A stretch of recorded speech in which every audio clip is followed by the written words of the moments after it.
Olá, sejam muito bem-vindos de volta ao canal Frenic. Hoje investigaremos a dura verdade sobre o que aconteceu com os nazistas após a Segunda Guerra Mundial.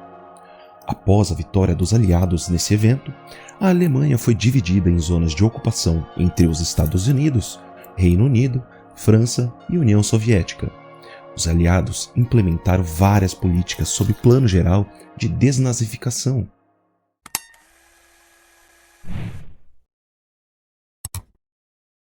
A Era da Desnazificação.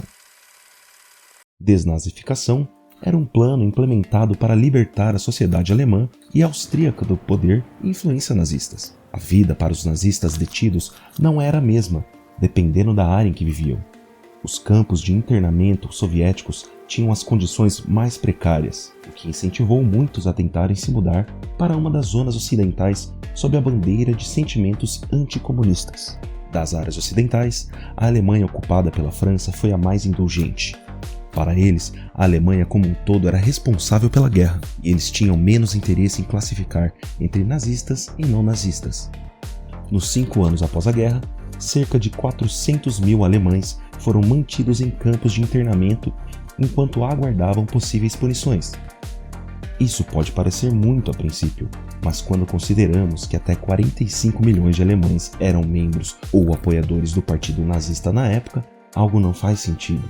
O problema com a desnazificação era sua magnitude. Haviam simplesmente muitos alemães envolvidos para processar quem fez o quê. Imagine um país inteiro na fila do SUS. É o tipo de lentidão burocrática que estamos falando. Outro problema foi a reconstrução da economia alemã. De acordo com as regras de desnazificação, os infratores em posições superiores deveriam ser removidos e forçados a realizar trabalhos manuais. Abordagens flexíveis para punir nazistas. Mas se todos os nazistas e simpatizantes fossem responsabilizados, não haveriam trabalhadores qualificados o suficiente para uma sociedade funcional. No setor britânico, por exemplo, descobriu-se que 90% dos advogados eram nazistas. Uma vez que eles não poderiam ter uma sociedade funcional sem qualquer lei ou ordem, a Grã-Bretanha decidiu que 50% dos serviços jurídicos alemães poderiam ser preenchidos por nazistas nominais, ou seja, nazistas, mas não exatamente nazistas. É um pouco confuso. As zonas francesas também enfrentaram um problema semelhante com professores. Depois de demitirem 3/4 dos professores devido à influência nazista, eles tiveram que reintegrá-los para ter um sistema educacional. Reconstruir uma nação enquanto se tenta classificar e penalizar um grande número de cidadãos culpados não foi um processo simples. Quando a desnazificação começou, Eisenhower, na época um general militar, estimou que o processo levaria 50 anos. Operação Paperclip e julgamentos de Nuremberg. A América do Sul, um destino popular para os piores nazistas, abrigava muitos ditadores simpáticos na época, que abriram suas portas proverbialmente. Suspeita-se que até 9.000 funcionários nazistas tenham escapado para a América do Sul após a guerra. Enquanto o Brasil e Chile tiveram sua parcela justa de exilados, a Argentina teve de longe o maior número. Juan Perón, presidente argentino, era um grande apoiador do fascismo, especialmente após servir como agregado militar na Itália, no início da Segunda Guerra Mundial. Ele também tentou fortalecer o poder do seu próprio país, recrutando indivíduos com conhecimentos militares e técnicos específicos. Perón e seus funcionários do governo trabalharam para criar rotas de fuga para nazistas por meio de portos na Itália e Espanha. Ele também ajudou a forjar documentos para a saída do país. A maioria dos nazistas fez a viagem pelo Oceano Pacífico com passaportes falsificados da Cruz Vermelha, carimbados com vistos de turista argentinos. Uma vez na Argentina, a maioria dos nazistas mudou temporariamente seus nomes para se esconder, mas alguns retomaram seus nomes verdadeiros, pois ficou claro que a Argentina não os entregaria à Alemanha, mesmo que suas identidades fossem descobertas. Claro, a Argentina não foi o único país a explorar os nazistas para o seu próprio benefício. Com a corrida armamentista entre os Estados Unidos e a União Soviética, a coleta de cientistas e engenheiros habilidosos se tornou uma prioridade maior para os respectivos governos do que punir crimes contra a humanidade. Em 1945, os Estados Unidos secretamente lançaram um programa Operação Paperclip para trazer cientistas e engenheiros alemães de volta ao continente, muitos deles nazistas, efetivamente como armas humanas. Julgamentos e questões morais. Perto do final da guerra, a Alemanha reconheceu a necessidade dessas habilidades, e o cientista alemão Wernher von Braun criou uma lista identificando nomes. Um técnico de laboratório polonês acabou encontrando a lista rasgada em um banheiro, e ela eventualmente fez o caminho do MI6 para a inteligência americana. Além de quererem essas pessoas para o seu lado, outra motivação importante da Operação Paperclip era impedir que os soviéticos obtivessem suas habilidades técnicas. Embora seja chamada de Operação Distração, os alvos identificados eram basicamente sequestrados e trazidos para os Estados Unidos, onde eram mantidos por meses de cada vez para interrogatório. No entanto, muitos desses cientistas tiveram carreiras incrivelmente bem-sucedidas nos Estados Unidos e fizeram parte do programa espacial da NASA, apesar de um alto nível suspeito de envolvimento nazista entre eles. Mas até 1946, os poderes aliados entregaram as rédeas da desnazificação à Alemanha. Peraí, o quê? Sim, a Alemanha agora estava encarregada de aplicar as suas próprias punições.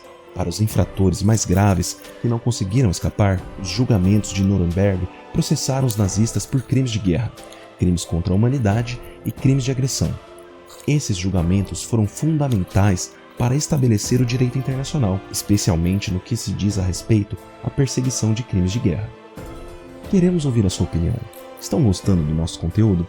Comentem abaixo qual foi o momento mais marcante da história mundial, que faremos um vídeo repleto de curiosidades e informações relevantes. Não se esqueçam de se inscrever no canal para dar aquela força que nos ajuda sempre, pois estamos apenas começando. Agora voltando. Variedade de sentenças e críticas. O primeiro e mais conhecido julgamento processou 24 homens, com resultados variando de absolvição a 10 anos de prisão à execução. 12 foram condenados à morte. Embora esses julgamentos tenham representado justiça para alguns, os 12 homens que foram executados ficaram pálidos em comparação com os milhões que morreram no Holocausto e o grande número de infratores que nunca foram responsabilizados por seus atos. Alguns criticaram a legitimidade dos julgamentos de Nuremberg, chamando-os de justiça dos vencedores e considerando legalmente inválidos. Outras críticas apontaram a hipocrisia das nações aliadas ao processar crimes contra a humanidade após as suas próprias ações variadas durante a guerra. Após abandonarem os esforços de desnazificação, apenas alguns meses, as potências aliadas transferiram o desafio para a Alemanha, embora ainda ocupada por nações aliadas. Não é surpresa que a Alemanha tenha adotado regras mais flexíveis para identificar e punir nazistas. Qualquer pessoa nascida após 1919 foi considerada lavada e isenta de punição. Dos funcionários públicos que os Estados Unidos removeram de seus cargos, 75% foram readmitidos. Para evitar que eles ficassem presos nos longos e difíceis processos de julgamento, 90% dos nazistas foram classificados como infratores menores. Até 1948, a Guerra Fria se tornou uma preocupação maior para os Estados Unidos, e qualquer caso restante foi acelerado através de procedimentos que eram, na melhor das hipóteses, legalmente precários. Legado da desnazificação e conclusão. Até 1951, a desnazificação havia chegado ao fim, com um foco agora na compensação de vítimas e suas famílias. Quase 800 mil pessoas foram isentas de qualquer punição ou sentença através de perdão e anistia estabelecidos pelo governo alemão. Então, a Alemanha foi finalmente extinta do nazismo?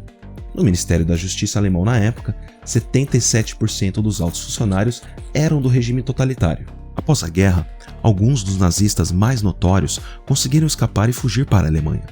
Embora alguns tenham vivido toda a vida impunes por seus crimes de genocídio, outros nomes importantes foram capturados por caçadores de nazistas que surgiram para trazer justiça a criminosos de guerra que haviam vivido anonimamente.